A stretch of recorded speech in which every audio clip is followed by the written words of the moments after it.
में एक बड़ी खबर आ गई है। मतदान पर अखिलेश यादव ने बयान दे दिया। ये वही अखिलेश यादव है जो कह रहे थे कि साहब बुर्का उठाकर चेकिंग ना करें, बटेंगे कटेंगे नहीं, रिजल्ट आएगा, गड़बड़ी करने वाले ध्यान दें। तो कुल मिलाकर एक बार फिर अभी तो मतदान चल रहा है, गड़बड़ी का जिक्र आ गया है, मतदाता सबूत इकट्ठा कर रखे। तो कुल मिलाकर अखिलेश यादव का ये बयान कहीं ना कहीं इशारा कर रहा है कि देखिए साहब गड़बड़ी हो जाती है और इसीलिए हम हार जाते हैं, तो गड़बड़ी पर आप नजर रखिए। लेकिन अंकुश श्रीवास्तव, यहाँ पर चर्चा एकनाथ शिंदे के मुख्यमंत्री चेहरे को लेकर चल रही है, क्या कहेंगे आप?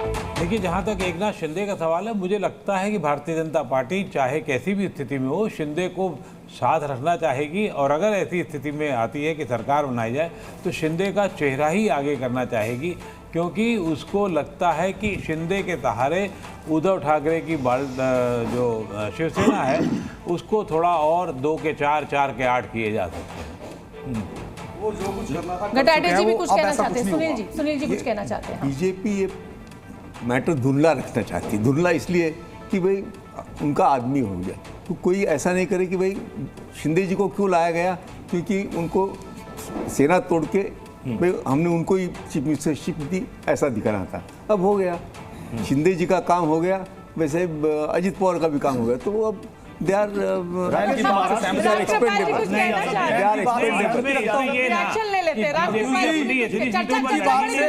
इसलिए रखता हूँ, इनकी बात से मैं सहमति इसलिए रखता हूँ क्योंकि शिवसेना में शिंदे गुट में जो भी विधायक हैं वो उद्धव जी के नाम पर जीत कर आए थे, और अजीत पवार जी के जितने भी गुट में जितने भी विधायक हैं वो शरद पवार जी के नाम पर जीत कर आए थे। आज देखेंगे कितने जीतते हैं कितने हारते हैं, लेकिन नेता का काम ही फील्ड में काम करता है। दो जो गुट हैं, ये 2 गाड़ियां हैं।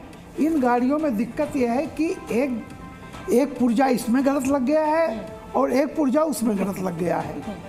तो इलेक्शन के बाद क्या होगा कि जो स्वाभाविक पुर्जे हैं वो अपनी अपनी जगह आ सकते हैं। हाँ बिल्कुल, मैं बता रहा हूँ आपको। देखिए, एक गुट में कांग्रेस और एनसीपी के लिए एक पार्टी लाइबिलिटी है, उसी तरह बीजेपी और शिंदे के लिए एक सज्जन लाइबिलिटी है।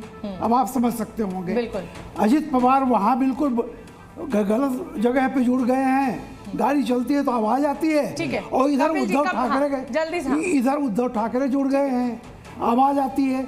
आप देखिएगा इलेक्शन के बाद, और शरद पवार ने कहा भी था कि पार्लियामेंट इलेक्शन के बाद बहुत सारी छोटी पार्टियां का बड़ी पार्टियों में विलय होगा। ठीक है, बड़ी पार्टियों में विलय होगा। कपिल जी जल्दी से इस पर टिप्पणी, फिर मैं फील्ड में रुक करूंगी रिपोर्टर्स का। स्पष्ट कर दूं आपके सामने कि मुख्यमंत्री आपने देखा है जो पिछले कई चुनावों से लगातार बने हैं, मतलब किसी ने नहीं समझा था कि वो महाराष्ट्र मध्य प्रदेश में यादव, किसी ने नहीं समझा था कि योगी जी उत्तर प्रदेश में मुख्यमंत्री बन जाएंगे, किसी ने कभी सोचा भी नहीं था कि शिंदे मुख्यमंत्री बन जाएंगे। तो देखिए, हर एक का जो हाई कमान है, कांग्रेस को आप देख लीजिए, मुख्यमंत्री बनना है तो दिल्ली से तय होता है, कोई लोकल उसका ध्यान नहीं दिया जाता कि कौन बनाए। तो इसलिए जो मुख्यमंत्री बनेगा, मैं इस बहस में ही नहीं पढ़ना चाहता कि मुख्यमंत्री कौन बनेगा। और एक बात बता दूं मैं आपको, वोटर भी इस बात को अच्छी तरह समझता है, वोटर बेवकूफ नहीं है।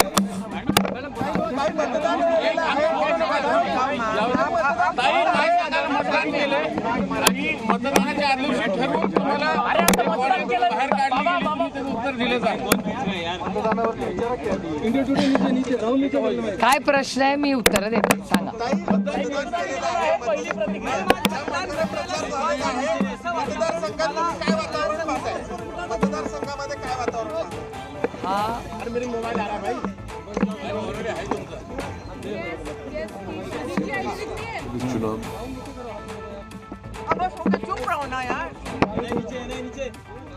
इलेक्शन म्हणजे तो आपको पहले ही समझ जाना चाहिए। तर त्याच्या मार्गाने पारदर्शकपणे व्हावा असा। ननद और भाभी आमने सामने थी, ननद ने बाजी मारी थी। यहाँ चर्चा चल रही है कि यहाँ अगर चुनाव के नतीजे आते हैं, किसी गठबंधन की सरकार बनती है तो कौन उसमें मुख्यमंत्री बनेगा। नाम चेहरे तो बहुत सारे हैं। अब सवाल यहाँ पर सुनील सर ये है कि बीच में चर्चा ये चल रही थी लोकसभा चुनाव के नतीजों के बाद भी कि हो सकता है कि अजित दादा वापस पवार साहब के पास चले जाए, यानी कि फिर से वो एक हो जाए। आपको लगता है, जब शरद पवार कह चुके हैं कि वो राजनीति से संन्यास ले रहे हैं, वो फिर से उस पार्टी में जाएंगे जहां उनका वरदहस्त नहीं होगा, सुप्रिया सुले और संभालेंगे वो अपने पार्टी। बयानों से ये इशारा भी कर रहे हैं, वो बटेंगे तो कटेंगे वाले बयान का साथ नहीं दे रहे क्या हैं, ऐसा हो सकता है बीजेपी का विरोध भी जिस कर रहे हैं। संभावनाओं पर तब से हम 10 मिनट से चर्चा कर रहे हैं, आपको लगता है कि ये पॉसिबल है? अजीत पवार जी बाद में वापस आने का चांस नहीं है।